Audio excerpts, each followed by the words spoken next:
I guess what I'm asking is there anyone you're scared of racing?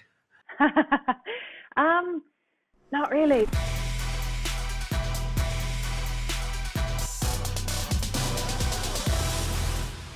Hey Teresa, how are you going? Thanks for joining me. Cool. I'm good. Thank you. Thanks for having me. All right, well, I've got a list of questions here. Obviously, I'm just an old guy still hanging around in the sport, but I somehow jagged the role as international team captain, and you're one of our stars this year. So I want to start by asking you about, I guess, the ranking system.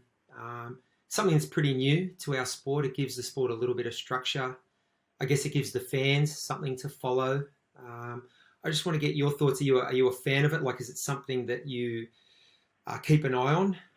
Yeah, the ranking system that for me I think is awesome. Like obviously we've never had something like this before. I really do think it makes the sport more global. So you've got a chance to be ranked highly regardless of whether you're racing in America or you're racing in Europe or in Oceania like me. So it really kind of gives you a chance to make it somewhere, like get highly ranked without having to, like, for me personally, lay down a lot of money and get overseas, and it's a long way to go for us Kiwis. So it's been really cool, and so it's given me a bit of a jump, to be able to do things like Collins Cup and stuff like that. So when you're, I guess, setting a race schedule, are you looking at the ranking points, or are you just sort of picking races that you want to do and just kind of going in with the feeling that the performance will, I guess, speak for itself, and then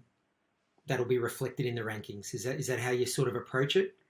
Yeah, for me, definitely. I guess up until this point, like I said, it's still pretty new, and obviously last year there wasn't much racing.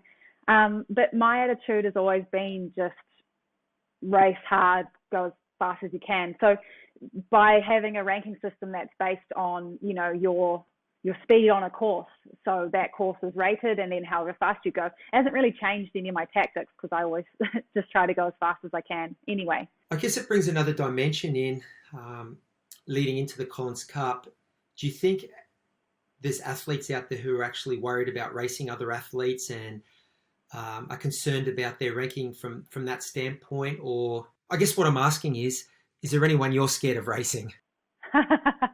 um, Not really. Like, I'm just, like, personally, I'm excited because obviously, as I said, I haven't really raced too much outside of New Zealand and Australia. So there are lots of people I haven't raced, purely because, like, I'm still pretty new and initially just wanted to race close to home because I could afford it, and we wanted to see sort of how it go. But yeah, I'm honestly just excited to get out there and put myself against the best people in the world. And I think that's what most of the girls want to do. It's exciting. I took a peek at the rankings, and currently, if we were racing the Collins Cup this weekend, you, Danny Reef, and Sky Mosh are all number one, ranked respectively for the three teams. So it got me to thinking about the potential matchups for later this year. I mean, that would be a cool, I guess, match race head to head to head. You three girls going at it. Is that something you've given some thought to? Um, to be honest, no. Like, I guess everyone who's going to be at the Collins Cup is going to be fast and have different strengths and different weaknesses. So, anything could happen. Like, you could put any sort of match up together and it would be so dynamic because you have people who were stronger swimmers or stronger runners, or stronger riders. So there could be some sort of, like, chasing kind of thing happening. So, yeah, I mean, yeah, it being number one ranked with those other girls, like, I don't know if we have to race each other, but it'd be up to you, I guess, to choose who we race and how you'd do that, like what kind of dynamic you'd want and what kind of outcome. So I think it's really interesting, really exciting. I've done quite a bit of media and interviews around the Collins Cup. It's getting a lot of interest, which is cool. But one thing I've noticed is that our team, the international team, we're just seen as the huge underdogs. It's something we're pretty used to, right? Just being dismissed and written off by everybody else. Jeez, yeah. I mean, I guess, but it's kind of hard to see it from their point of view, considering we've got Paula Finlay, who won the PTO championships. Lionel Sanders just won, and obviously I've been ranked number one now. So, yeah, I mean, they can keep thinking that, but, we'll have to see on race day. Yeah, the team element's cool. I was at one of my kids' school athletics carnival this week, and my daughter ran quicker in the relay than she did in her own race. I just think when you've got teammates, you lift a little bit. So it's something as individual, athletes in an individual sport, we don't really get that opportunity. So I'm pumped for it for sure. I just find it really intriguing. I guess I just want to get your thoughts because it's something that we really haven't seen. Not only the team element, similar to what you see in the Ryder Cup, but just that dynamic of three athletes going at it. I just think it brings an interesting element to our sport. Oh, definitely. It's like you said, it's that sort of like head-to-head match racing and stuff. And also people can get behind it and go, well, I'm from New Zealand and Oceania, I'm Team Internationals. And then, the USA can be like, well, I'm backing USA. And like I grew up playing water polo in a team, and I always loved the team environment being, even if I was sitting off and having a break on the side, and you'd just be so into it and cheering for your teammates. So I'm looking forward to that dynamic too, finishing my race, or I don't know when I go last, or just cheering for your teammates whilst they're racing. We've talked about the Collins Cup and the rankings. I just wanted to talk more, I guess, personally about your own journey as an athlete. Has it been all smooth sailing, or is it, I'm guessing it's been more of a bumpy ride, but I just wanted to get more of a bit of a background on Teresa Adam, the athlete, and your journey so far into the sport, and how it's gone thus far. Geez, I guess for me, it's pretty bumpy. It's a long story. Yeah, so I started triathlon when I was about 18. I came from water polo, so I was playing water polo internationally for New Zealand, and I'd sort of reached my peak there. Playing Olympic qualifying matches against Australia, and we lost.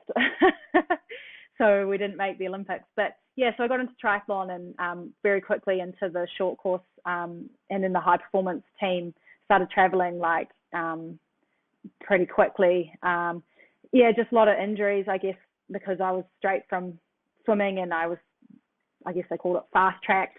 So I only really had a few years until I sort of broke down, I guess.